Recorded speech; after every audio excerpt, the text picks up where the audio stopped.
there has to be some kind of precision. If I would do massage for you on the eyes, you would realize you have better vision. I would take my finger and I would press a little bit inner part of the skull here.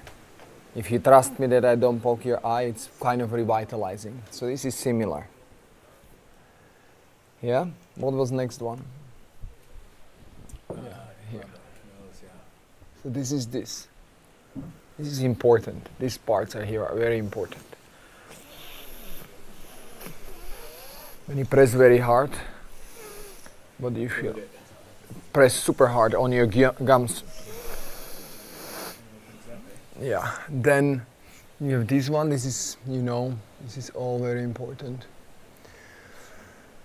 This is like when people do, oh, I'm so tired, right? It's the same. Then you have this one.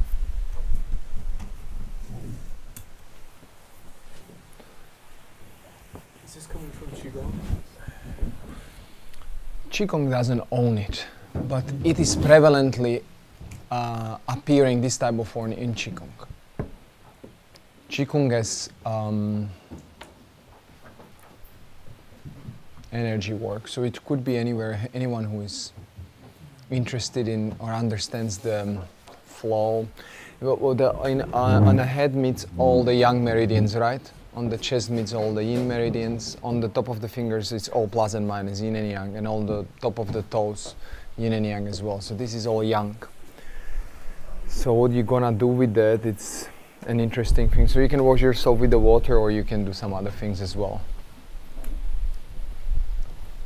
It's like some places that you know you never touch yourself there.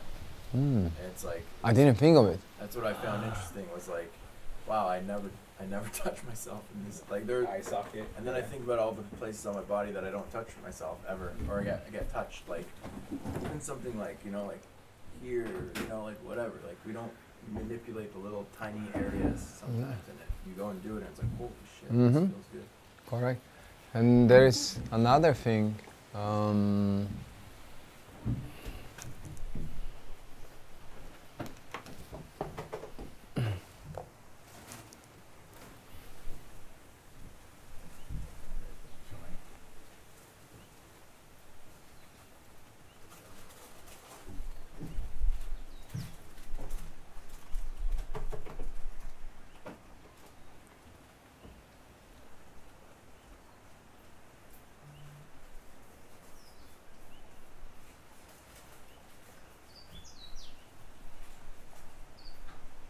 Open your mouth a little.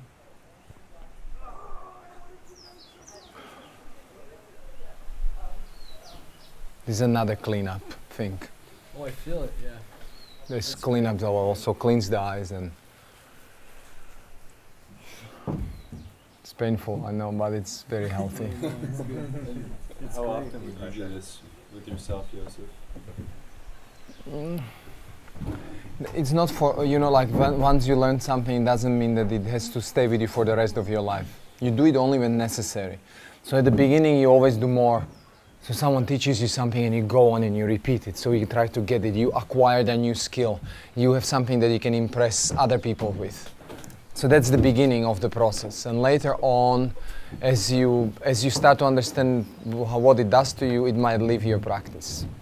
And then you return to it only and only when necessary. Because you cannot do all the things all the time in your life. And I know you said it starts with this. We did this one today. Yeah. Correct. So there were a few questions about this, no? So you don't want to depend on any culture, right? But people would naturally ask you, what is it that you are doing with your hands? And I would have to ask, what do you see? Like a very plain eyes. So what do you see here? A rise, peak, Uh-huh. drop. Yeah, there is a peak. I see it on like a circle. Yes. So what else do you see? Very practically, what do you see? Fingers are connected with your palm. Yes, ring thing is related to the center of my palm. What else do you see? Very practical. No mystery, no esotericism, no. Everything's straight. Huh? Everything's straight. You're reaching out with your middle finger. Yes, also. But it's not straight. Look at it. Try to make it straight. Do it straight. Lots of tension. So you see it's not straight. Here. You can pierce with this thing. If you would have a spear, it would look in a very similar way. Yeah? So this is the first. First, when you look at whatever traditional forms, they can be doing weird things with the fingers, right? You can have a different shape. Your role is to try to identify the meaning of it without attachment to the culture. It's very important that you understand it in context of the culture, but also away from the context of the culture, because no one owns anything. And this is very, very important aspect. And you demystify. Demystification is a very healthy process, because we are very likely to be attached to some special thing. When you do that, and I own the knowledge, and I don't tell you what it is, you depend on me. And so I have power. And I'll be always manipulating you, always. And I will be slowly leaving the informations, and you will be or paying me more, or have to have more often visits. And I can start to speculate and create something that is not true. But if I explain to you that, look, how does it look? And you already said, so this is a circle, this is more like a spear, this is related to the central part of the palm. This is a little pinky is just attached to the ring finger, and then you say this is straight. Then you say in which side? Is it flat or is it more? It was more up. Do you remember? So it was more. Yeah. So maybe there is something that pulls, so this can go lower. Maybe there is this flow. So look at these guys. Open it a little bit like this, so you have it like this. Now, so now look.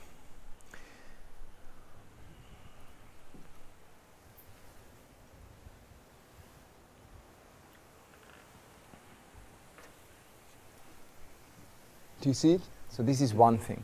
Second thing, this is leaving the body much further and returning back.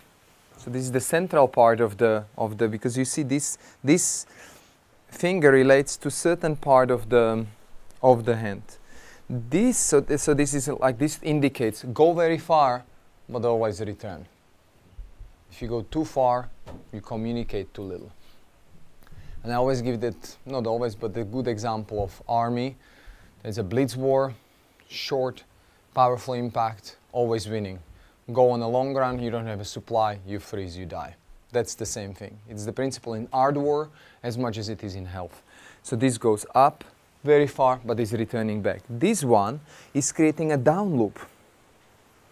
So this is more related to this part. Pinky is relating more to this part. Front upper part is more related to this part. So we're creating a bracing. Everything is interconnected. And it also floats there and back. So you need to identify, you need to identify those very obvious visible things, because that's where the truth is hidden. Why they say secret meridians? Secret because no one pays attention, no one does the work on them. That's why they are secret. We were also saying, like, so if we demystify Chinese medicine, so my questions always to the big masters would be, you tell me how Chinese medicine emerged. That's what I'm interested in, because I need to understand the mind of those people. I'm not interested in reading the book. I will never be a doctor of Chinese medicine. But if I understand the mind of the inventor, or the inventors, group of inventors over the generations, I'm more likely to be independent in my life. Dependent, but independent in my thoughts, in my creation, in my creativity, in my interpretation. I can offer something to the pool. So you speculate. So we say, oh, does the tree have meridians, energetical meridians? Yes, it does. Does a fish has an energetical meridians? Yes, it does. Does this building here, this architecture, does it have certain meridians through which the force is being transferred to the ground? Yes, it does. So if this roof would be heavy, these two poles would fall apart, right? It would be very unstable. If the bracing wouldn't be okay, then the roof would collapse like this. So these are the same principles. So you see someone walking weirdly forward. So you see this part is more locked and this one is more open. Is there a balance between front and back? Is there a balance between left and right? This is how we start to look at the things. And you are somewhere at the beginning of understanding how the energy flows. That's first primitive mind. And then over the time it becomes more sophisticated and you see more particular special details. But because you have that independency, when you come back to your master or when you come back to your teacher, you ask more appropriate questions. You are not coming always, so what's the next lesson? I don't want my kid would be asking a professor, what's the next lesson? I would like that my kid is interested in discovery. And that would be the student I would be interested in, right? I understand that some people want to be just feed it, and I don't blame. I mean, some people's life is very complicated, and therefore only what they can do is really survive. But I'm not interested only in survival. I hope you have enough energy to thrive. We always say survive, survival motion, how we can survive, how we can be anti-fragile and all this. No. First of all, I'm very fragile. It's a completely another indication for my immunity system and for my interaction with the environment. I'm very fragile. So I need to choose a different ways of understanding environment and how I can be thriving in that changing, ever-changing environment. If I say that I'm strong, I might also give a very wrong indication to myself. So let's say I was always thinking when I was young that I am a lion or an eagle. Then you pass to a certain age and someone, you kind of have an experience and maybe I say to myself, oh, I'm not an eagle, I'm just an antelope because I can run for really long distances, I'm very well coordinated, maybe I'm an antelope if I would have my animal. And then someone would observe me for years and she would say, oh, you are just a grasshopper, Joseph. And I say, oh, wait a minute. If this is really true, then my understanding of environment and my interaction must change. So maybe I was indicating myself wrong, I was overestimating myself. That's when people say, I'm so strong, I can always overcome myself. And at the end, we end up 40 years old having herniations, having hip replacements, having operations in the knees. But no one wants to hear that story when you are young. When you are young, everyone wants to push you over the edge. I am very much interested to push people to the edge of impossible, but not abuse them. Because there are many different, more creative ways to get out of humans the best of what they can have and what they could maybe achieve. If that achievement would be nothing. If that achievement would be a living goal, let's say. Why clay and sculpture? Why clay and sculpture? So when you sculpture clay, there are no consequences, right? When you work stone and you go, oh, new stone. You know, that's a problem. Because if you don't understand, but clay is you get a clay and you go like, beautiful, beautiful. Oh, I want a ball. You get a ball. Yeah. I want a plate. You make plate. Wow, I want a brain. And you make brain. No consequence. And that's just so the plasticity of our brain. Clay's like, that's why, you know, clay was appearing in many stories, right? In a creation of the universe. We were made out of clay or whatever. And I like that symbolic language, that poetry, because everything is possible. That's why clay. No consequence. And our brain has also that capacity to reshape itself. Even if over the time we usually narrow down our life path and decide what we want to do, and so most of our potentials are lost because we decide too clearly who we are. If you would consider the human body more as a poetry, there would be more interpretations and more variations. Our body could become nearly anything. You could become nearly anyone. But we get too stuck very early, I believe, in our education, and maybe people tell us something incredible and we attach ourselves to it. Some people said that I'm quite good actor, quite good comedian. It was for a certain period of time that I felt I need to be on the stage. But at certain point, I said, no, I'm interested in other stuff. I don't have to get attached to that, what people clap me. Mm-hmm. Clapping is very attractive. It makes your ego to grow on the size of this village. My ego can be so huge. But if you have good people around you, good partners, they can make you aware of certain things. So you can say, maybe it's a time to move on something interesting. You know, there's a passage to something else. So always when you attach yourself to something strongly, you usually create an injury in your life. That's my experience in a practical world. When you hold too tight a sword, you know that they cut your head off. If you think about the technique, they will cut your head off. If you think about winning, they will cut your head off. If you think about losing, they will cut your head off. If you think about someone else while fighting, they will cut your head off. So the only solution is, and it's not easy, but kind of give up, but still be what you have to be. There is still your integrity of your persona. Have you decided what you want to be? No. I still don't know what I'm good at. I don't know what I'm good at. I don't know, maybe it's gonna be writing, maybe at the end it's gonna be the part of comedian, maybe it's gonna be painting or sculpting or... How will you know? You probably don't. You don't know and you will never. But there are these periods of life that you engage in something and it just goes so well and it transcends into something. I'm not talking about one period of your life you do, let's say, painting and then you get bored, so you jump into something else. No, when it transcends into something else. You started as a dancer, but it evolves into becoming a philosopher or a healer because you have such a great bodily experience. So I'm not saying that because we are also living in a time when everyone is jumping from one thing to another. You get bored, so you change. You have a girlfriend, oh, something is a problem, well, goodbye, I find another one. That's how also a family model. You're just Josephing. Huh? Josephing as a verb, not a noun. Josephine. Josephing. Instead of being Joseph, the noun with the definition, you are the verb that is happening. Josephine, yeah, it's nice. Process. It's nice. I'm curious if you know something of the origin of the discovery of the meridians. You mentioned that. I think I know. So I was just comparing the maps of the body, the meridians versus the chakra system, and the idea that I had was, and I have no way to validate this, but it seemed like the chakra system you could discover through just a self-investigation, turning inwards, whereas it looked like the meridians would have to be discovered in collaboration with others.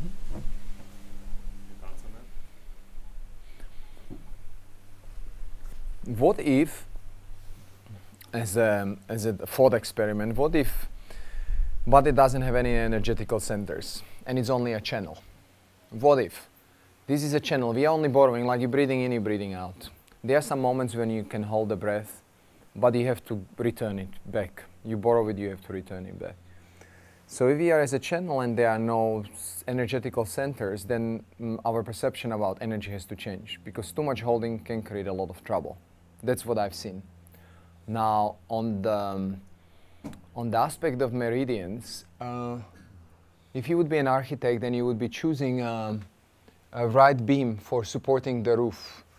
You would know that you don't want, you would try to understand the structure of the fibers to see if it would withstand that pressure.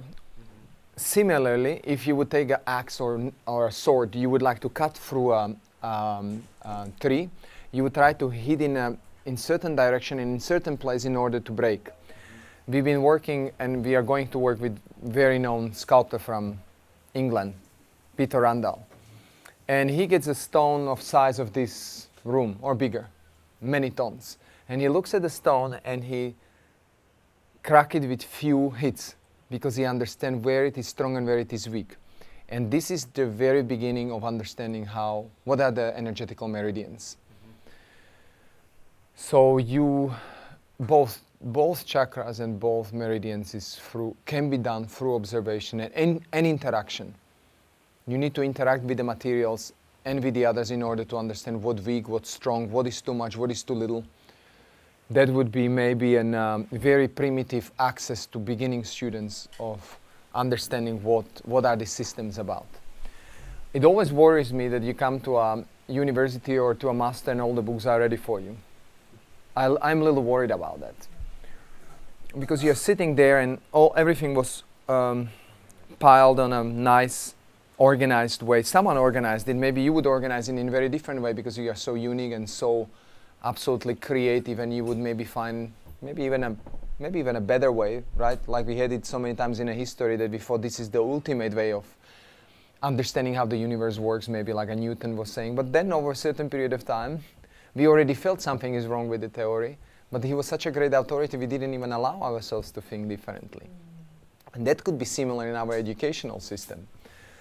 So what if you are that person that is very interested in some kind of healing practice, but there is no university, there is no particular place, and knowledge is distributed over the large landscape. So you take your backpack and you heard somewhere in the mountains close to Himalaya there is someone who knows something about feet. It's blurred information, you don't know exactly what it is, but you make the travel there. And you might meet that person, but you also might wait 1 week to meet that person, because that person might went somewhere else and might not be returning very early. So you have the time of waiting, talking to locals, seeing the landscape within which that idea of healing was born from. Then you understand that something. Then you maybe go to another master, which is maybe in south, somewhere close to the sea, where the space is more open, when there is more heat, so you do not have to work with the body as someone who is in Himalaya, where it's maybe cold all the time, right? So it is different warming up kind of system. And he teaches you something else about the body. And you start to understand, wow, this is very contextualized. Which practices were born where, what was available. Like, if you have a lot of healthy plants available in your surrounding, that will probably much more promote a medicine that is related to collector of the plants, understanding the power of the plants, etc. Some other places grow nothing. And so you maybe have to find much more healing aspect in your own body, or maybe connecting to a polar star, or connecting to stone. You pile the 3 stones and that is the connection to the sky, right? That would be the healing property. It wouldn't be a plant. So this contextualized understanding of where the things came from will make us more calm, because we are rushing for education and we just embrace very quickly everything, instead of just trying to find out a larger mapping of why things are as they are. And yeah. So the point of the story is maybe you have to take a backpack and travel more, and maybe not meet that amazing. There is one amazing master in Hawaii, but he's always gone and no one knows where he lives. And you will wander for 20 years in Hawaii, you will never find him, but you will find many other people that will make you eventually the master. So maybe that invisible master was just to allow you to arrive to Hawaii and meet some other people, right? So it can be so spectacular sometimes in life, and so amazingly inspiring. Life is an enormous gift. There are so many, it's just one amazing wonder of how many interesting people you can meet and what you can do in your life. But it seems like we are so occupied by ourselves that we listen but we don't hear, we look but we watch but we don't see nothing. When I'm occupied, when I'm troubled in my home, it could be whatever, it could be my bank account, or it could be someone cheated me on the money, or it could be I had a bad day and I could not resolve some troubles that are over and over coming back again. When my kids are around, I don't see their faces. They ask me something and I didn't hear. I had to turn back and I had to stop them and say, what did you say? I'm so sorry, what did you say? I didn't hear what you said. And this doesn't happening only to our kids. This is the most tragic, that it is happening mostly to the people that we are around, and we are so unattentive to them. So unattentive to our own kids. That's why they are,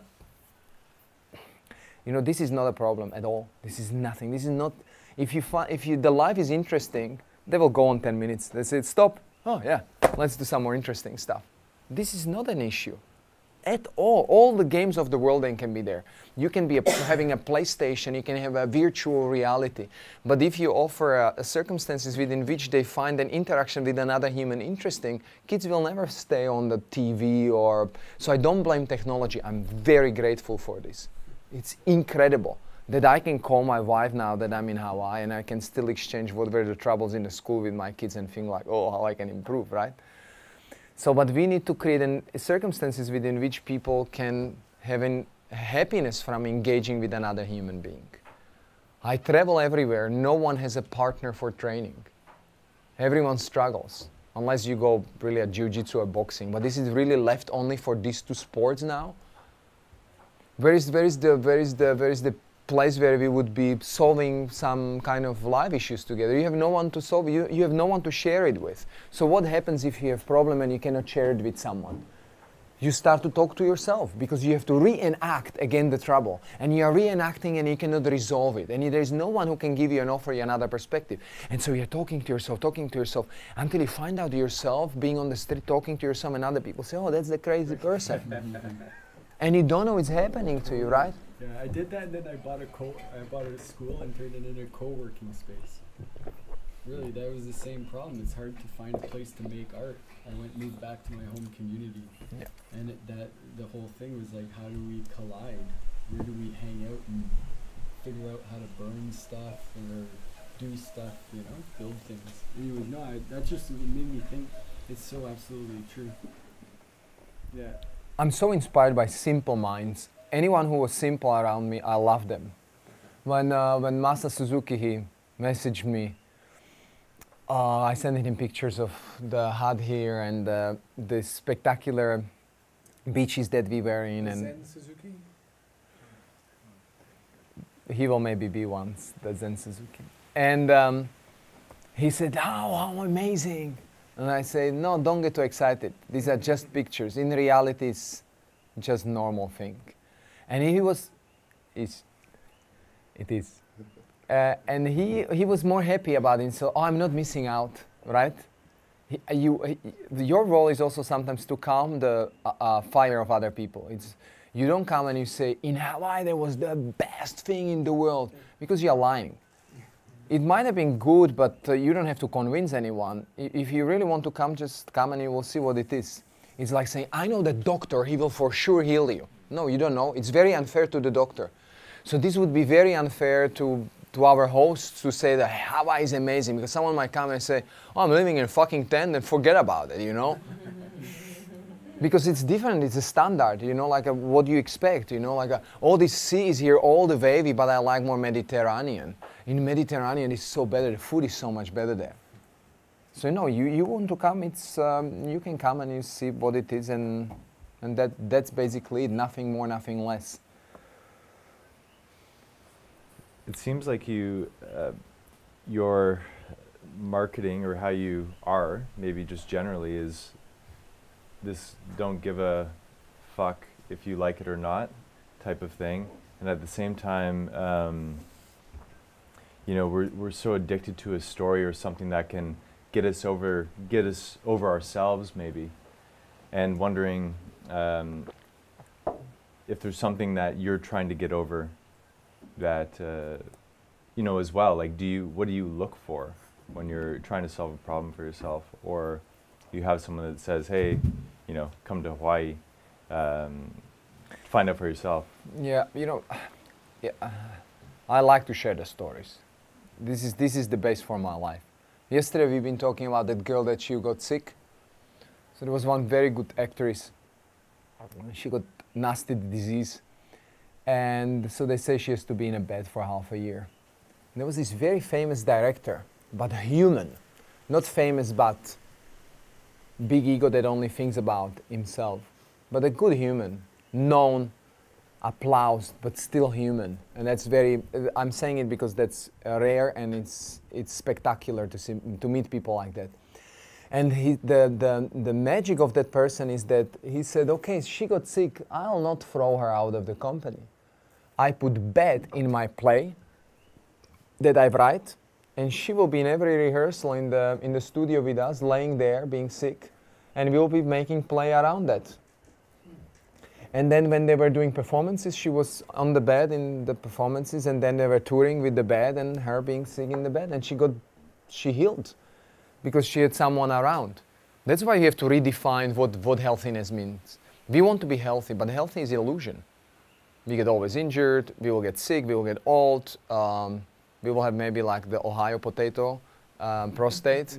Maybe we will have whatever cancer that we cannot deal with. But The big issue, you go in pain or whatever, maybe less pain, maybe. But what we care about and what we are afraid of is that we would be dying alone. That's the biggest issue for us. That's what we are scared of. But if, yes, you got sick, I mean, you will blame the world, you will be still angry maybe. Maybe you will be great, you will be super happy. Maybe you will find out something really incredible about yourself. But you will have also other people around you to share your troubles with.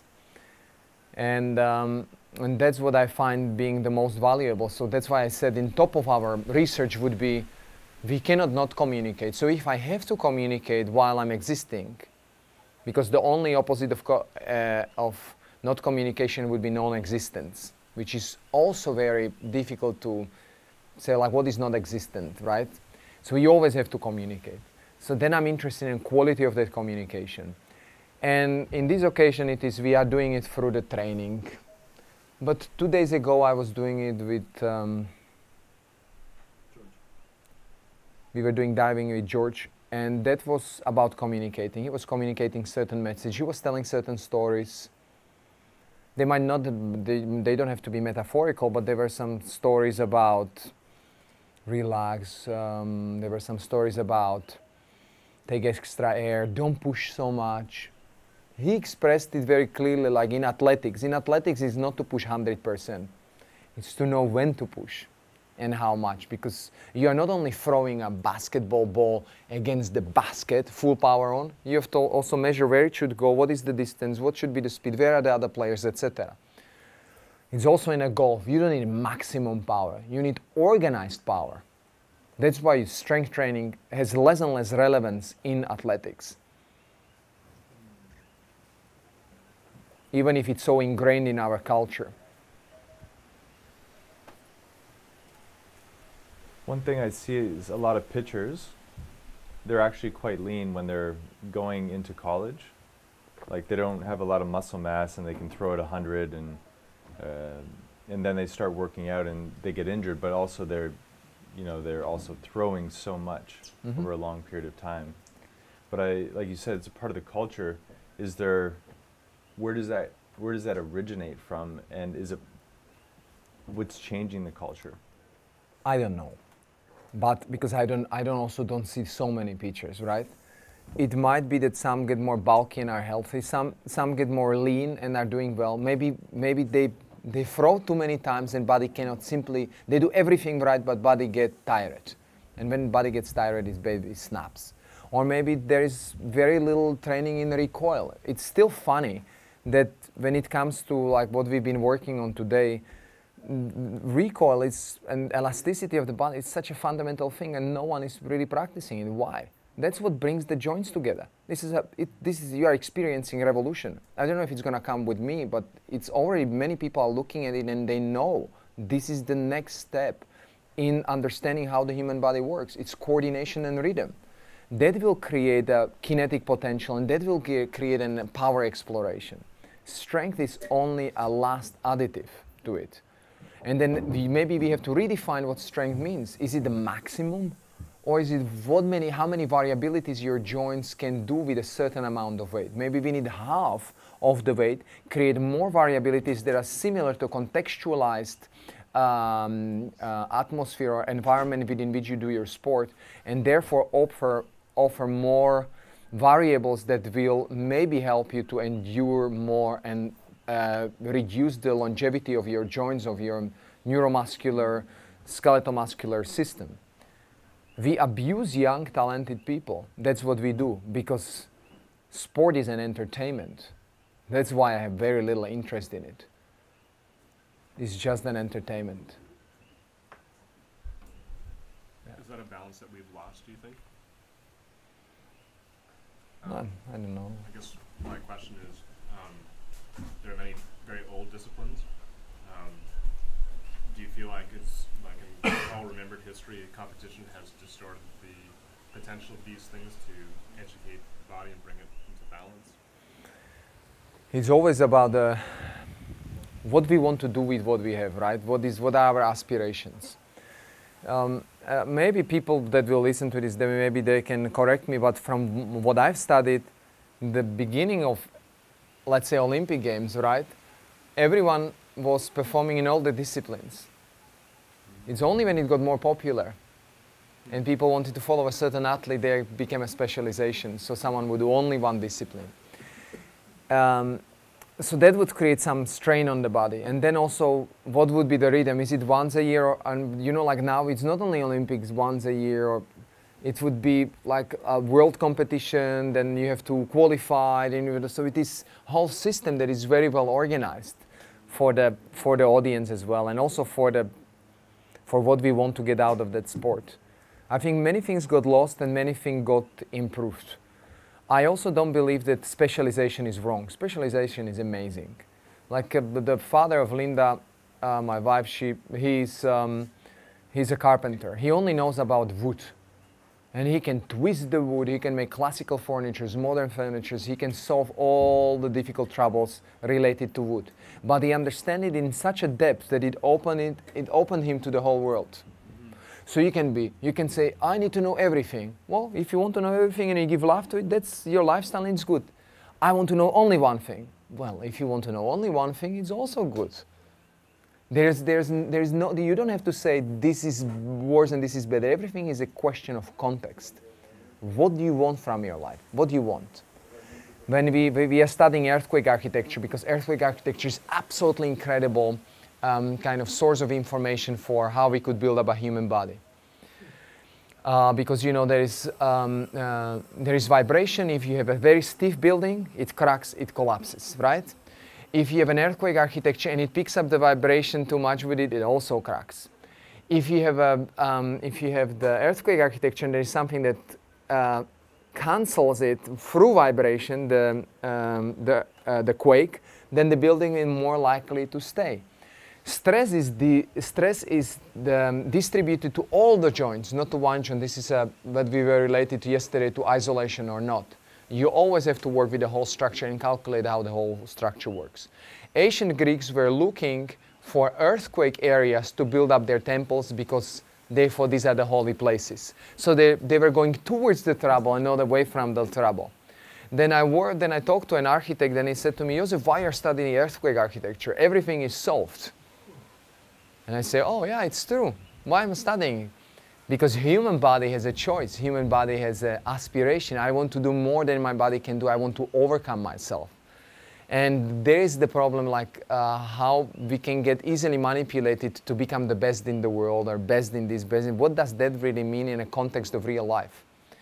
But also on the other hand, I appreciate and I respect all the athletes that put their life for that one particular goal. So again, it's really what we want from ourselves. Have you ever done any training on a boat that's listing in an ocean? Like a moving platform? I think we did. But not something that would happen on a regular basis. We have also one game that we call Impossible Becomes Possible. And it's a story of fighting monkey research. So we have crocodile that would be out of, how we call it? Balloon? Yeah, like it's kind of weird. Blown up? Yeah, floating crocodile. And it's a really weird shape. And what we always do, whole summer, nearly whole day, Linda, me, our kids of Linda's sister, we try to stand on it. We all know it's impossible. Because as soon as you step on it, or it collapses, or it twists to the other side. But we are still playing that impossible game. We know we cannot succeed, but the joy from trying forever and maybe finding that one godly-like absolute balance that will be attuned with the waves and with that particular shape will maybe happen once. So it's just the happiness out of acquiring knowledge and through play. And plus on that, all the beaches are fun. Because everyone is watching is laughing on us. What are these fools doing there? They cannot make it. They say, oh, they failed. Look, they failed again. Why they are doing it? And we inside are like, let's go again, let's fall again. And it's a very interesting attitude if you can put that also in your everyday work when you do not take yourself serious. So I tried something in my life. Let's say it's that fighting monkey. I really think it's incredible. But it can also disappear. And it is all okay. It's not like something will miss something. It's only my importance that thinks that it is so incredible or whatever. Only time will show if the ideas that we articulating and been articulating will have any relevance for future practitioners that want to find some more creative ideas how we can enjoy our lives. I don't know. So this like curious, playful attitude towards discovering and learning, I think we have this as children, and maybe we lose it at some point. I'm just curious for yourself if that is an arc that happened and you rediscovered it, and also for your students, have you seen that be rekindled? I didn't have that curve. They called me some years ago, some Canadian girl, she wrote in one article that Josef is like a 6-year-old kid in front of the Christmas tree every time I meet him. It's true. I very easily get excited about the things. It's not the best thing, right, all the time. But I have that excitement. I have the dopamine rush from the smallest things. What I've seen people that they visited our work, they seem to be inspired, but I don't know if they want to please us or if it's really true. This is up to them. But mostly they realize, yes, I can do that as well. They get this feeling like, I know this. This is so easy. Ball on a string, it's so easy. I can also invent new games. And that's great.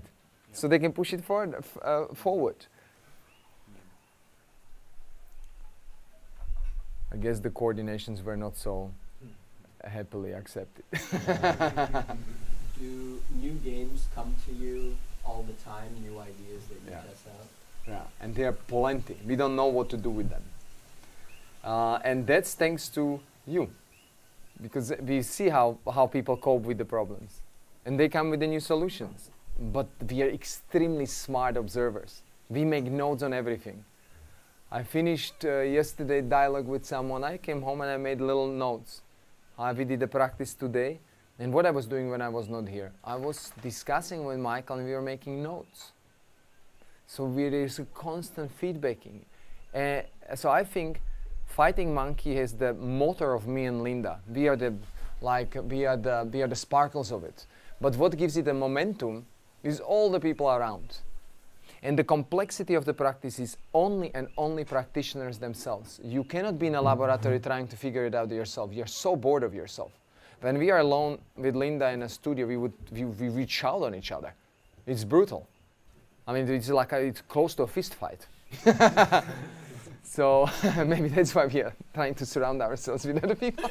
Defense. Can you share any notes from today? No. No. Yeah, I can. How do you apply this with children? There are few students of us that work with the children. Okay. And apply to my own kids, it's complicated. I don't want to educate my kids. I wish they would find masters around, teachers, trainers, friends that would help them. I only want to be available. I mean, I would like to give them a feeling of security and being available. I don't particularly think like I can add to the education much except for who I am. Because there's too much of connection, you're too much attached. You know, everything, you know, like, there's a little unsuccess and don't worry, you know, like because it's your blood, so it's difficult, so you rather keep a distance and you bite your tongue and say, oh, they will have to solve it, how they can solve it. But they will do it and they'll be happy about doing it themselves. But I don't think as a parent I'm particularly successful in many things. As human as anyone else on this planet, there is nothing more special in our family than anywhere else. What is maybe rewarding that they see us being happy about what we do, and that will probably influence their behavior. Of course, we had some issues when we engaging in a combat nearly every day, and so our kids would see us working that way, and our kid would, my daughter would go to school and that would be for her standard, that you go and hug and start to do things. Teacher goes like, what's going on? So we would be called to school and ask if he would be violent in home. And he says, no, why? And then there would be a whole discussion. So we understand that we are a little bit of out of social norm. And that creates a lot of pressure on our kids. Because they are happy, you know, they can communicate to stranger. My daughter likes to paint, she can be involved in painting. So she sits in the school. I would not be able to sit 7 hours in the school, but I'm doing it to my kid. It's weird, but I don't have many options. So we've been called to school because she sits and she saw something outside of the window. So she stood up, walked to the window and observed. And she found that in a particular moment much more interesting than what was happening in the classroom. And that would be, of course, perceived by teacher as not paying attention. Right? And this is like a little example how they can decline the absolutely amazing creative aspect of our kids. But we have to, of course, find the balance, right? Because they have to learn. We cannot let them just go around. But what would be the proportion between physical activities to understand what is physical world and how to act with it, when they would be sculpting, when they would be painting, when they would be, why they would be doing math? They say, okay, guys, in the first year, it says, we need to break that thing with 12 balls, you know, get the 12 balls. It's, what is 12 balls? What is 12 balls? 1, 2, 3. So when you get them a practical understanding, practical physics, they would solve it. They would need to solve it because the environment would not allow them to go forward. I was saying how you would be teaching kids history. I would not be teaching them names and dates. I say, okay, guys, what happened yesterday to your life? Can you write it? Good. Now, what you would like to show us of what happened yesterday and what you would like to keep for yourself? So who is writing the history, the winner, the loser? So if you lost yesterday, you will not be talking to, only to your close friend you would say I lost, but to everyone who said, oh, I was amazing in Hawaii, right? And then we said, okay, how that past has influenced your today decisions? And then how you think that might influence your future action? And if you would help them to understand this is how history works, then maybe they would be more interested in understanding, oh, why the Greece was such a great empire and why it failed. Why a Roman Empire was so incredible and why it failed. You know, this global thing. Why China at one moment and why Euphrates and Tigris, right? Region there. Why Egypt? Like first starting with this very global thing, like what's going on in the total concept and context. But we go too much in the details in media, too much in isolation that takes away so much of context. And that I think it's very challenging for a young brain because it's mechanical mind. And that the machine-like mind slowly infiltrates into everything we do in our life. Because imagine that 8 years someone is mechanically putting something, feeding you in the school. And that doesn't allow much of creativity and your own discoveries.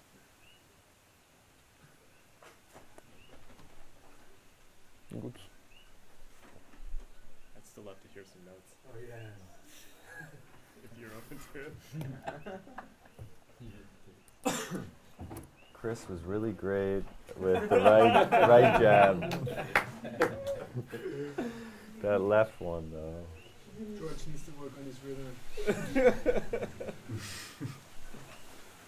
Human origami.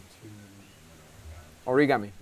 Well, you know the origami from paper. So how do you fold and unfold? What music does it create, that folding and unfolding? How much energy will be eaten up in your joints? There was one girl that she was really sad when I said something in one class. I said, who can do split? She came, she did split. Who can do pancake? Pancake. I said, okay, now can you show me the squats that we've been working on? And you know that from total openness, you see in the body that the body cannot cope with those rotations. So all the joints are open, there's all the range. But when you put it in relation, it suddenly does not communicate. One thing is to stretch and to isolate and to open your joints when you're sitting on the ground or you're not moving. The whole another story is when you place your feet on the ground and you start to organize your upper body with your lower body. When you start to move through the space, how one joint communicate with another. That's a whole another story.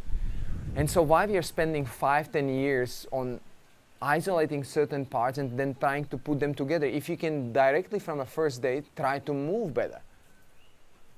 Why you have to, before you sing, prepare singing, and be preparing singing, you have to do another before, and you know, there is no end of preparation. Just do what is necessary to be done.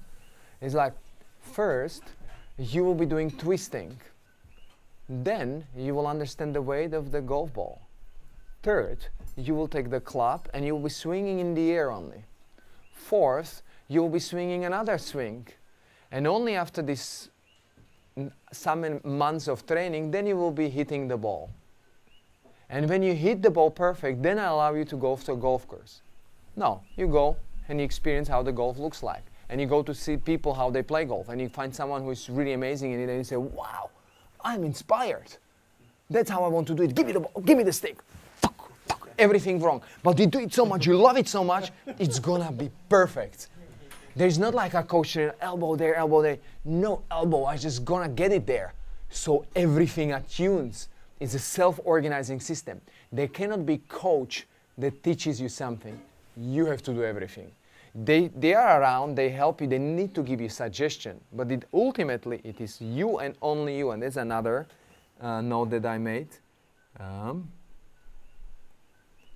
No one can directly teach the learning system how to organize. Everyone has to take care, every movement expert. What every movement expert can do is to create conditions within which you create ability to self-organize, finding new valid principles and solutions to changing circumstances, which is complicated. But in other words, I cannot teach you anything. I can only create movement situations within which you find your own solutions. So I'm trying to create an environment within which you will realize what's right, what is wrong. Yeah. Can you talk about transmission that happens between a teacher and a student? I'll use this as an example. Watching you do a coordination, you finish, I lose the coordination. And there's cues there that I'm picking up from you, but also like an energetic. Mimicking is important. Yeah. You do that, you have the whole body and you did. Isn't that teaching? Yeah, very important. People devaluate it, but it's very valuable. I get very inspired when I see you swimming. I try to mimic it, and I try to get an idea from it, and then I try to make it mine and try to understand what are the underlying principles, right? There was something very beautiful that happened to me once in my life. The one movement sequence was shown to me, very complicated, went like with some movement steps, some spectacular movement, and then it was done. It lasted few seconds. I look, and I said, "What was that? Can I see it slow?" He says, "No." How am I going to learn it then? He says, "You must remember it. You've seen it, and you have a half a year to figure it out what you've seen." It is somewhere written, but can you access that information? You can access it. And so one day, you want it so much that one day you'll be sleeping and you dream it. And it is as real as it is, as it was half a year before. And you can rewind it, go forward, go slow motion. You stand above your bed and you do that movement. You return back and you say, "Can I show you the move?" I say, "Yes, please." And it's there. Mind has an incredible capacity, but we outsource your mind to another device. You get it? That exact story happened to you? Who told you go learn on your own? It was Master Ming Wong. So it's a great doctor of Chinese medicine. It says you have to practice an eagle eye. I've seen it not once, I've seen it maybe twice or 3 times, but still. You wait for it because you know everything else, so you go like. And then it becomes that moment and you go. And then you go by yourself and then, okay, he's showing it second time, so you go again through it and it's, you go through it. It's just you are not yourself. You are just really like going through it, you know. Go, and then comes the moment, and you go. And say, oh, I have a first, third, and fifth movement, and you go to the. Please tell me the second and third one, right? Because you know, like that forces a communication between the student. When we are doing training, we have, let's say, 10 seminars in Europe, but every seminar is different. So people would call each other, hey, what did you do in the seminar in Zurich? Oh, you know, we went through the, oh, I didn't do it, that variation. So they added in. And someone was in Copenhagen and say, oh, what did you have done in Copenhagen? Oh, we started with practice ball doing this thing, and then we did chaotic circle. And what is the chaotic? Send me the video. Collective consciousness. There's collective knowledge. What better you can do to your students than creating a puzzle that they have to solve? So you realize that person wasn't in a Stockholm workshop, but he knows. I'm asking, how do you know? Well, I ask. And I say, wow. So it works. Communication above all. Yeah.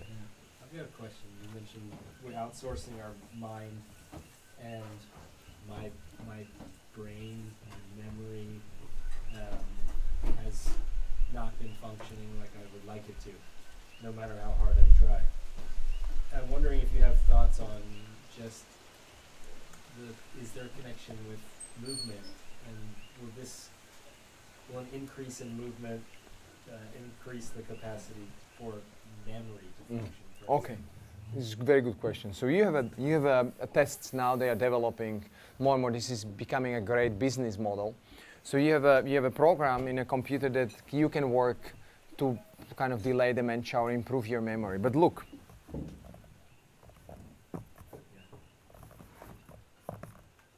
So all this is static. This works crazy, and this is very poor mapping of environment. Now what we've been doing in coordination, you create a 4-dimensional coding, 4D coding. What are the 4D codings? What is in 4D? 3-dimensional space, that's a physical space, and time. So it's a time space, right? And I'm coding very complex coordinative patterns. You're learning depth, you're learning repetition, you're learning rhythm, you're learning composition, you're learning directions, you're learning sequencing. So it's such a complex process. That's why, because you are not used to do it, that's why it makes you freeze. It blocks everything. But it is necessary to learn in a complex environment. How we were learning about the trees. You open a computer, you have a picture of the tree, and then you retype the name of the tree, or you go to that tree, you touch it, you smell it. So that will help you to store the information about the tree in a much larger neural network, because it's through touch, through smell, through the interaction of people that they explain to you something about that tree, etc. You get this?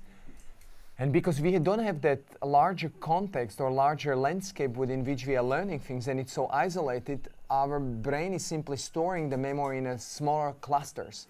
Instead of neural networks, it is in one cluster, second cluster, third cluster. And it's easy that cluster can die out, or the highway is lost. And there are some other highways, but you don't use them so much to get to that cluster, so it's forgotten forever. Now the new challenge is to meet people in a 5-dimensional space, and I explain what I mean. Now when I get, I will explain like this. So 4 dimensions are clear, right? So this is 4 dimension is, I need to locate you somewhere in a universe, right? If I know only that we meet in Hawaii, in this place, it can time any year, 10 years later, so we might never meet. So we got a location. But we also got an indication about the time. So we meet here on 29th of October 2020 in this particular location. So we meet here. The next trouble is that we don't listen to each other. And this is this 5th dimension.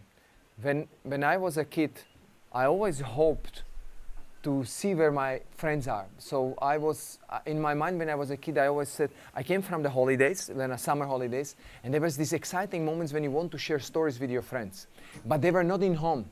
And you imagine where they could be, where they could be, where they could be.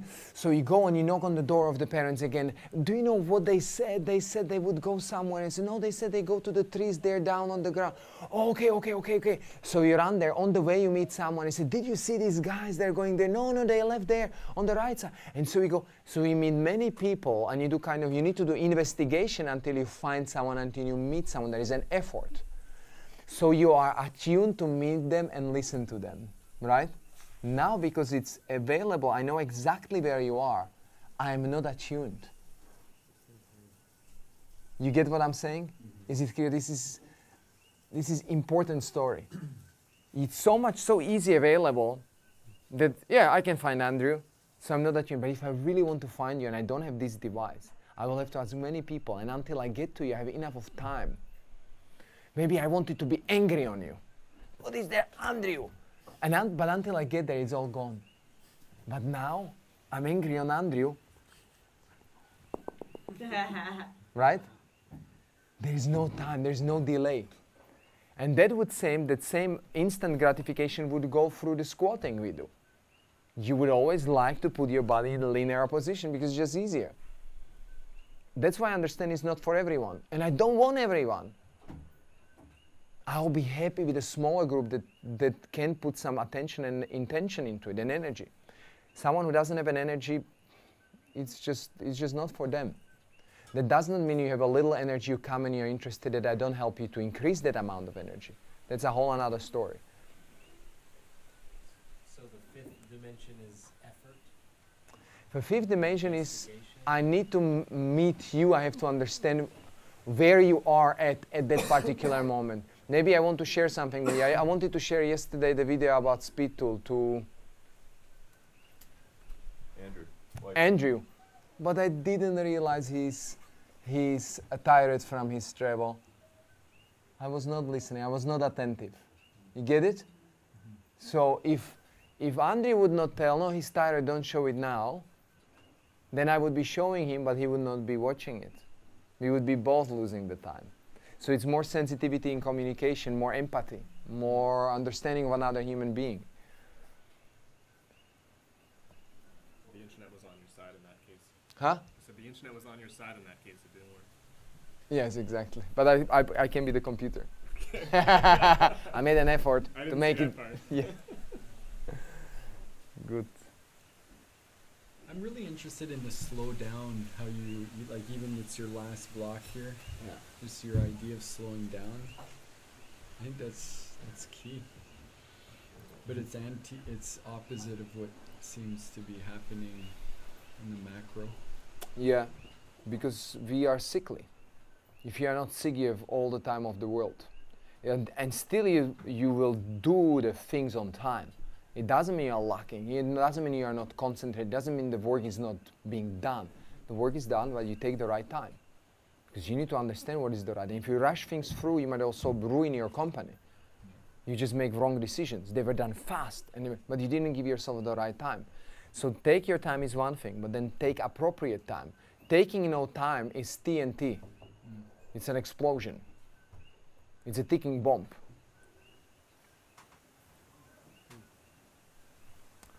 You saw how much there is in that paragraph. It's crazy. I wrote the guy.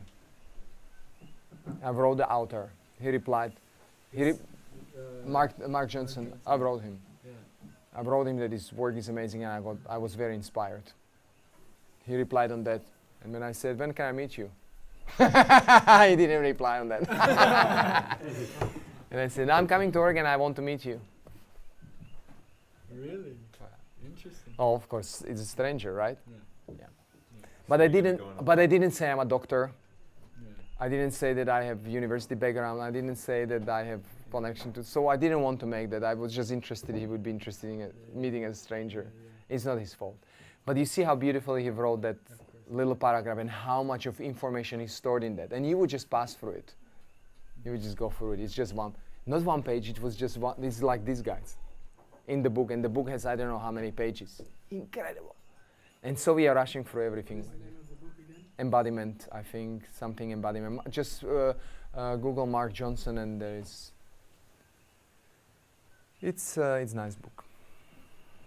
He came up as an accountant in Iowa. Mark Johnson.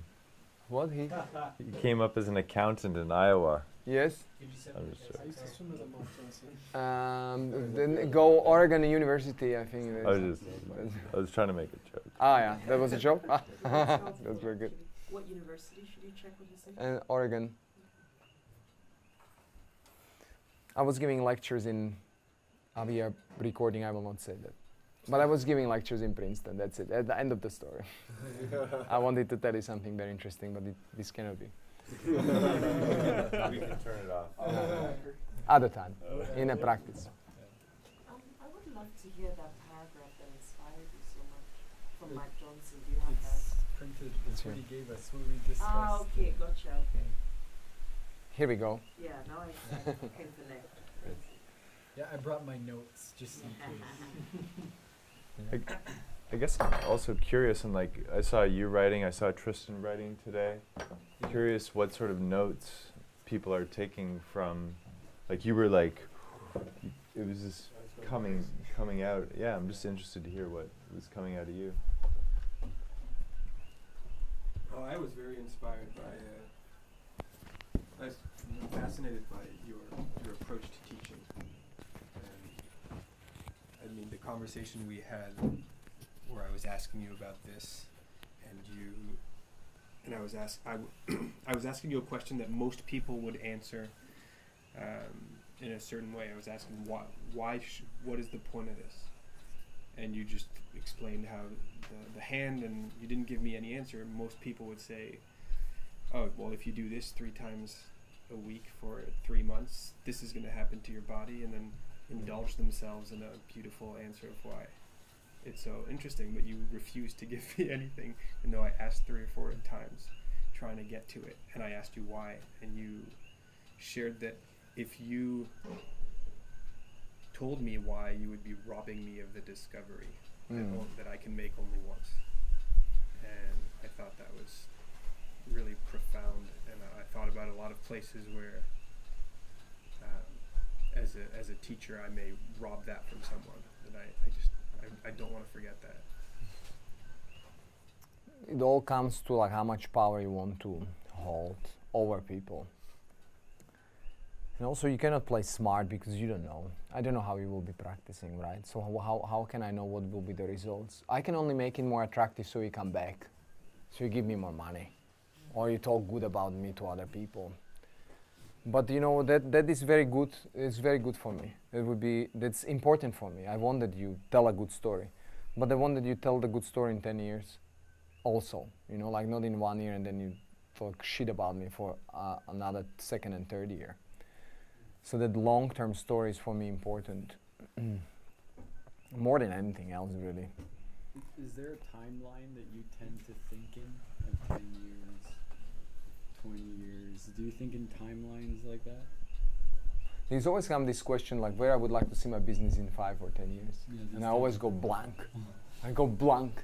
And I think it's a deficiency because I should have an idea. What I could say, I imagine I have a physical center.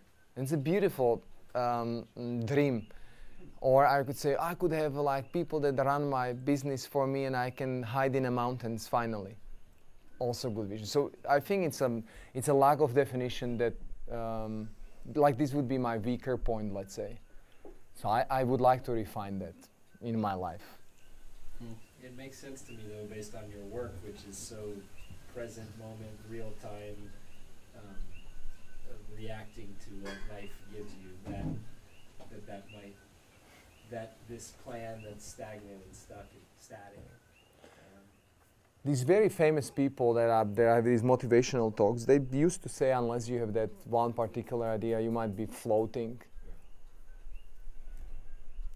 What if that one idea is terrible? No, but you know, like they work for them, and I might have also different. You know, the growth always doesn't mean good, right? It doesn't mean like because you became known or famous or rich that this is like the best pathway. And maybe it is for many people, and I would enjoy my drive in a Porsche, maybe.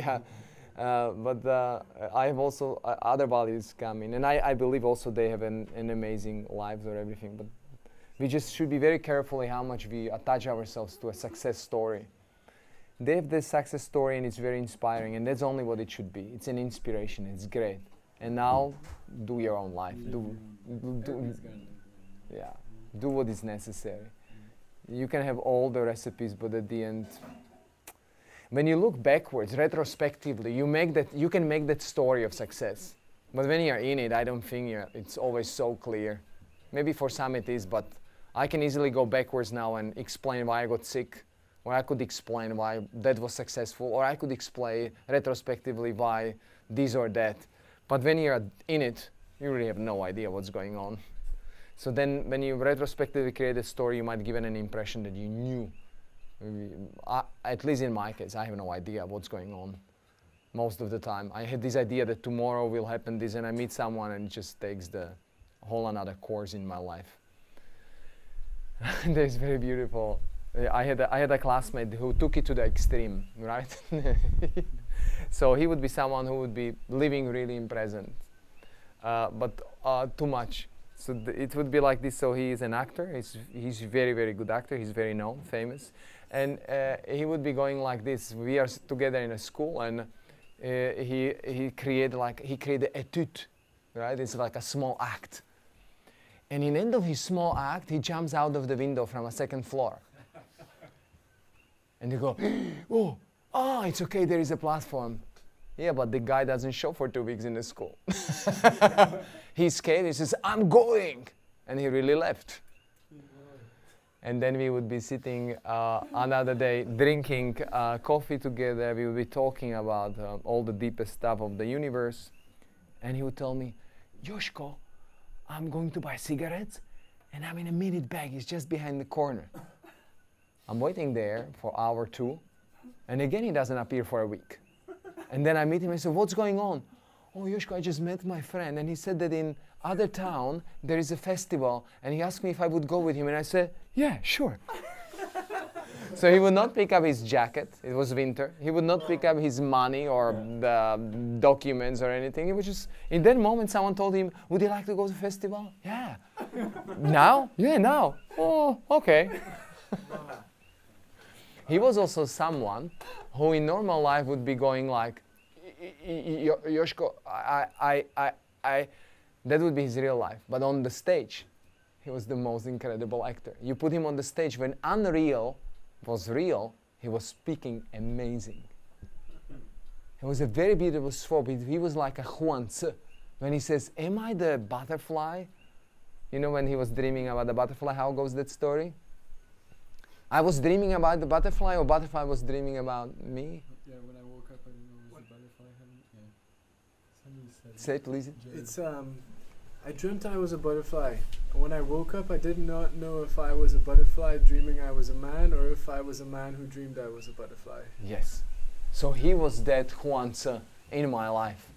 That actor, that person, that human being was for me a big Zen master. He was just a guy who once showed me a Zen book. He was the one. He said, Joshko, this is for you. He's just my classmate, not a master. He was just one ordinary, amazing human being that just showed me one book. And that has changed everything in my life when I look at it back. He showed me a great stuff. Also with these 3 stories, I understand he's so crazy. How incredible. Difficult in his own life, but good to tell stories to others, right? Yeah. Yeah.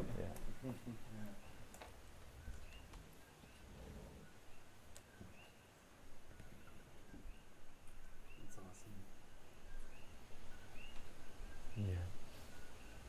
George, you must have some questions. Yeah, I'm very curious about your path to where you are now. I would describe you as a modern Renaissance man. And you're not exploring things for your ego, you're just a naturally curious person, and it's on your path to who knows where, but it's about the exploring.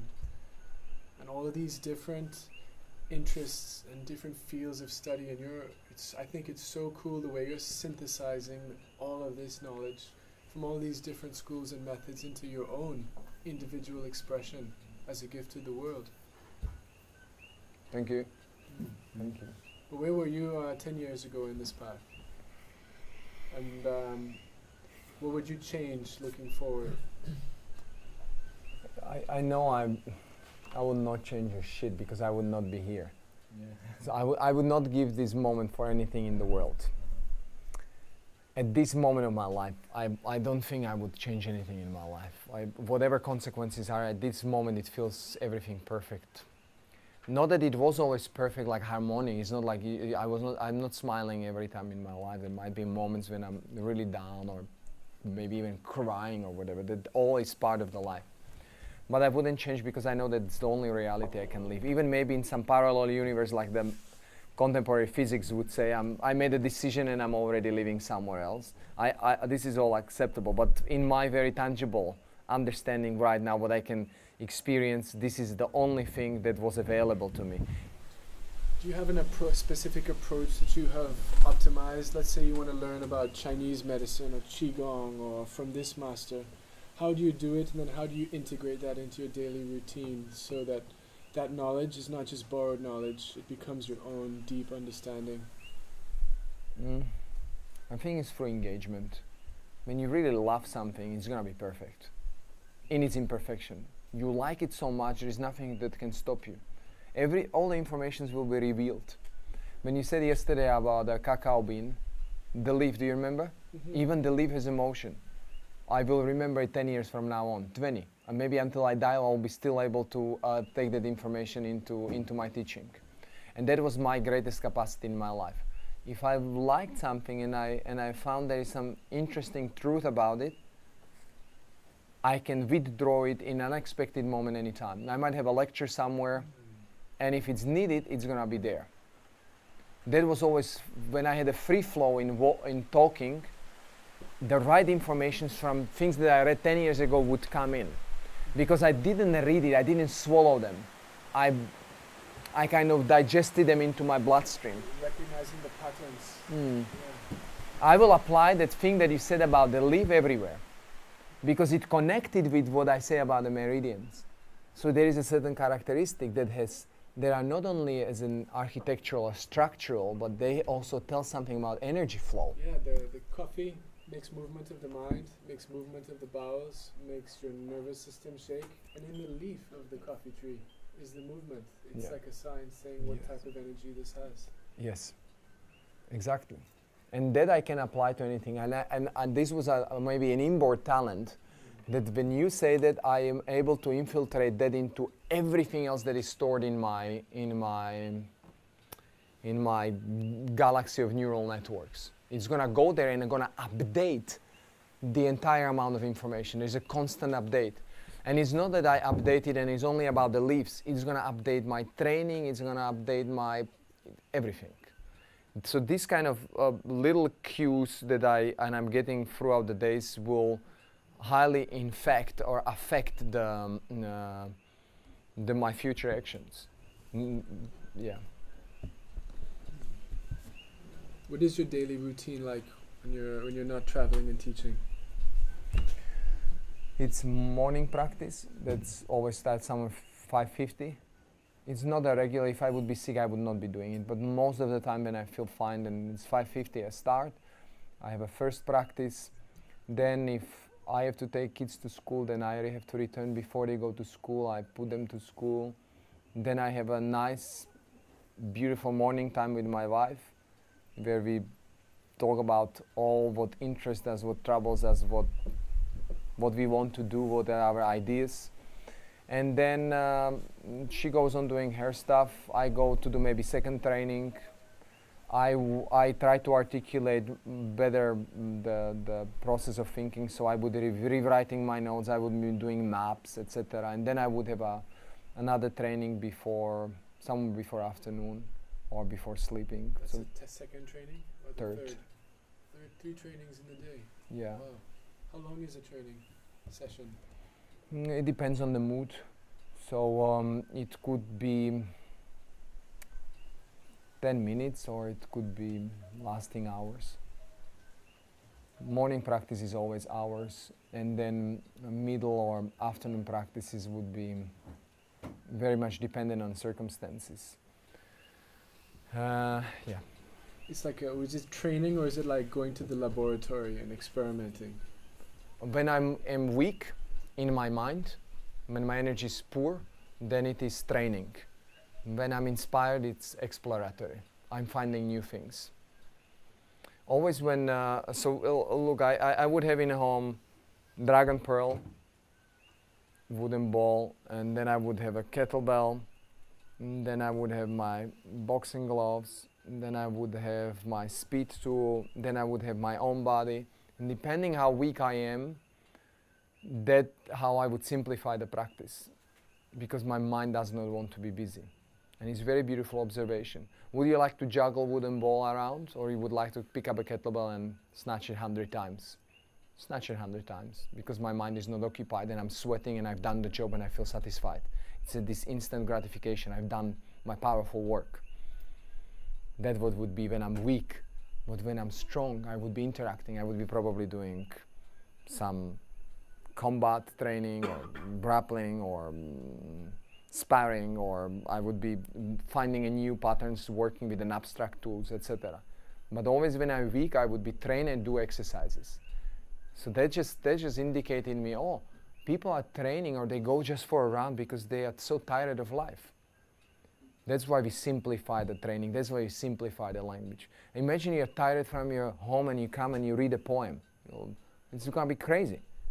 You don't want to be reading a poem when you're tired. You want to sit in the TV and just absorb the most simple, primitive reality show, because you want to relax. Life is so overwhelming for you, and you don't know how to clean it up. You even don't know that you do this to yourself. Do you take time out to get re-inspired? No, I don't need to take off. If a normal, very normal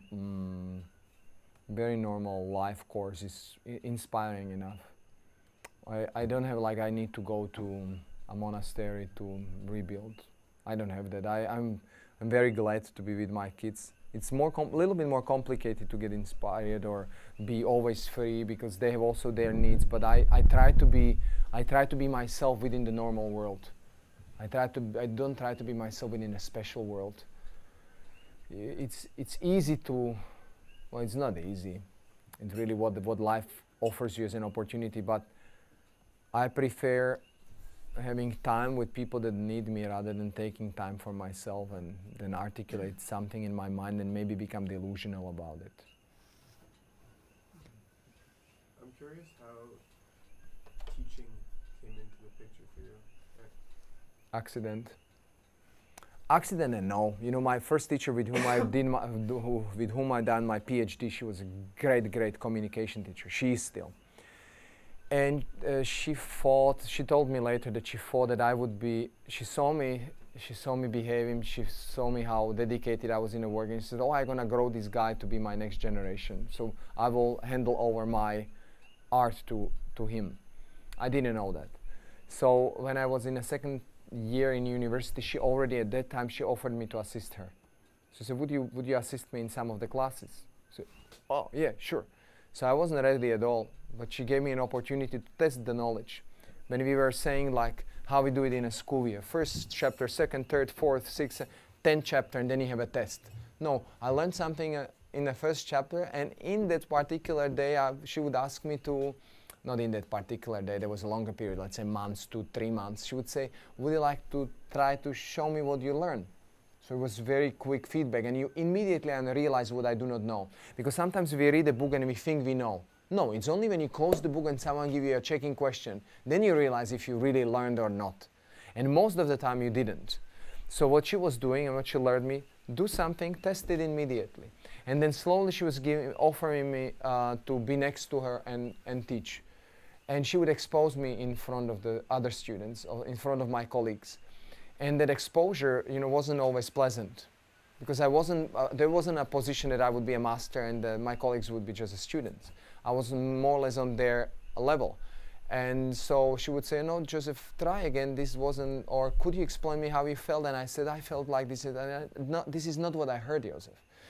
So I learned to be exposed, and since then I was not afraid to fail in front of my students. This is an extreme power you have. You're very powerful, because if you don't know, you just don't know. And that's what it is, and I cannot play any other role. What role am I playing? I will make fool of myself. Someone will find out. You have 60 people, you lie about something. Someone will realize, and you don't want to fool yourself, so you rather say, well, maybe I don't have really idea. Check it, Google it, right? Or go ask someone who knows. And that's great. It's a liberation. It's like you are, so I don't have to hold or possess all the knowledge. Amazing. And you tell your students, I know just a fragment of the world there is. It's just a fragment. That fragment might be very interesting for you, but it is a fragment. And you will see it from another angle, and you will more complete and more people are looking at it from different angles, more complete that image will be, because you're looking at it from different perspective. So that's how it came in. And there are opportunities. People like maybe the way we communicated, and they said, would you like to teach? I said, we were never looking for it. There was always a good opportunity. And it gave us quite good life. The Fighting Monkey came into a public knowledge somewhere around 2015, early 2015, and first workshop would be maybe May 2015. And so we might ask questions, where have we been till then? Well, we've been always working in academia, like in university, academic kind of circuit. So it was always for a close group, people that had been part of the course or people that would be. So, and we've been well paid, and our work was appreciated, or people trusted us a lot. So we had always students. So I even did a thing that I could be sharing this with anyone else. It didn't appear in my mind. It was really this kind of researching type of great, ideal environment. And then someone came in and thought that this could be in some way beneficial to people that are outside of that circuit. And I said, would you be interested to share that outside of that circuit? And I said, yeah, sure, it's amazing. It's another new opportunity. And then, so since then, the Fighting Monkey became more publicly known, and then we started to do more workshops. Yeah. What inspired the name? The monkey mind. So our mind works as big horse and a monkey. It's a little interpretation of the classical story, right? There are different stories to be told. There are slightly different variations on it. But pig always wants what other people want, right? Horse, it always goes, there's a lot of power. And a monkey always talks. And it always talks you into something. Always tells you, you should be training. No, don't train, Joseph, it's fine. Today you've done enough, right? So it is always, it tricks you. And you know, monkey is very powerful, and monkey bites its own tail and the hair. It creates the army of as many hair pieces they are. It's a super warrior. They were like a godly warriors trying to encapsulate the monkey, right? No way. He always escaped, he always beat them. So they sent the monkey on the journey. They gave him a name, they gave him a purpose. That's how the whole calming started for the mind. And there's also the other story of taming the bubble that is also belonging to the tradition that could also explain something about the mind. So that's why Fighting Monkey. Although we have people that say, what is it a fighting monkey style? Like, is it a moving monkey or something? I do want to ask you, talk about mapping.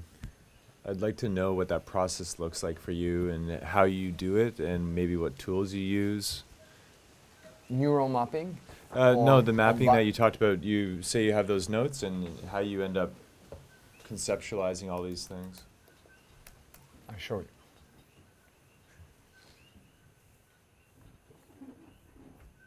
I'll give you an insight into my 500 slides.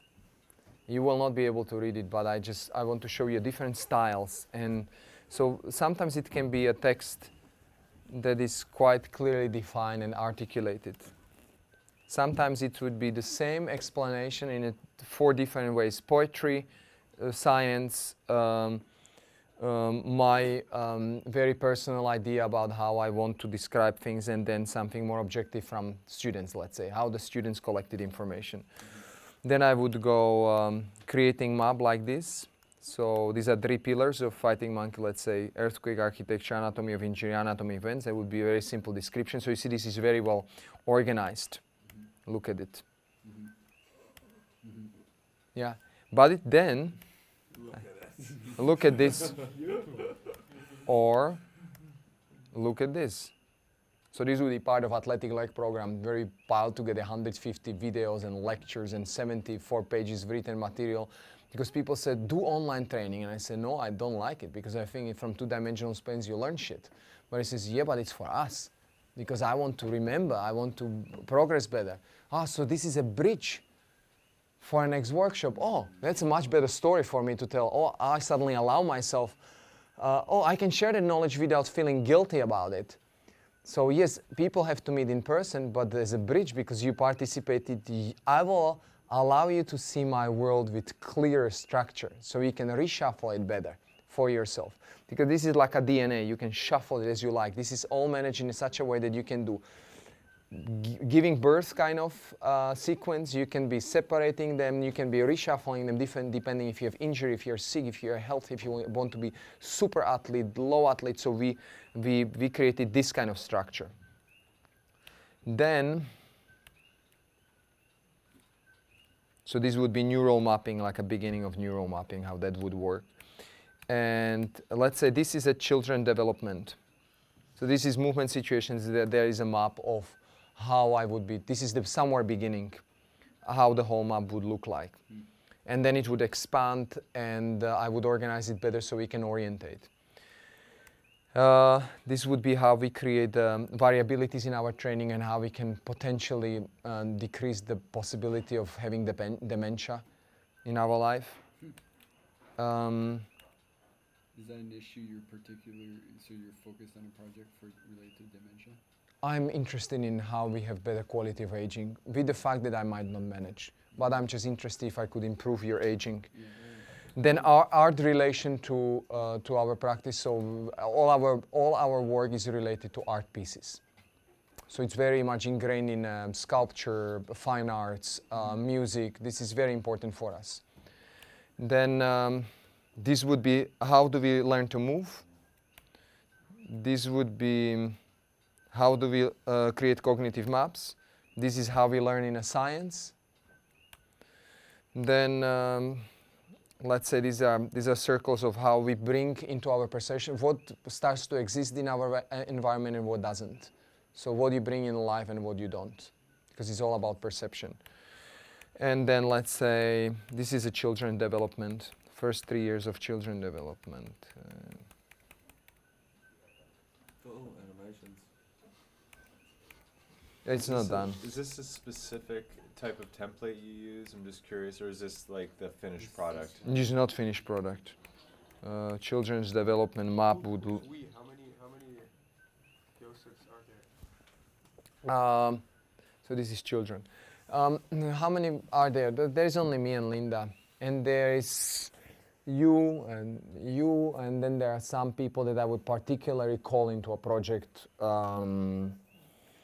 Because I need to solve something about the pain, so I would be writing to someone who is in the world known as a super expert on pain, and he could explain physiology of pain and how he perceives it, and maybe some other aspect of pain I would be talking to someone else, and I would have a meeting, and then I would say, is it relevant to what I'm doing, or it's too much far ahead and it just spreads and doesn't mean anything.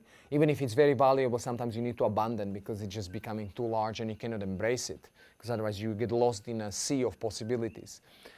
And in some occasions you can bring them in and ask them more specific questions, and they might confirm this is right or wrong. We were working last year with, or invited someone who is a professor of chronobiology, and I just had the coffee with him in my country, and I explained him, he said what he's doing, I explained what I do, and he says, it's very inspiring, but I would not do anything that I cannot measure. There was the conclusion of all that discussion. So we were there only to inspire each other, even if this is the most amazing studies that he've done and everything, but it could not be happening in collaborative thing. But all his material will be extremely supportive to understand how we are working, why we are doing training sessions, evening sessions, how it influences the summer, winter, spring, autumn. This all greatly influences our practice.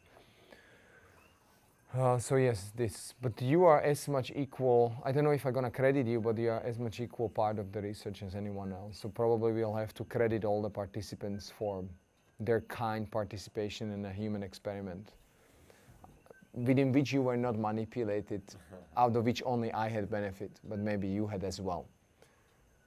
Because this is definition. We always manipulate each other.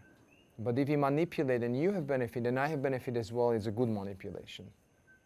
If I manipulate you to something and I have only benefits, then maybe that's not so okay, in my view. I think I benefited a little bit from the conversation. Thanks. Thank you, guys. Thank you. Good. Thanks, Joseph. Thank you very much. I'm happy.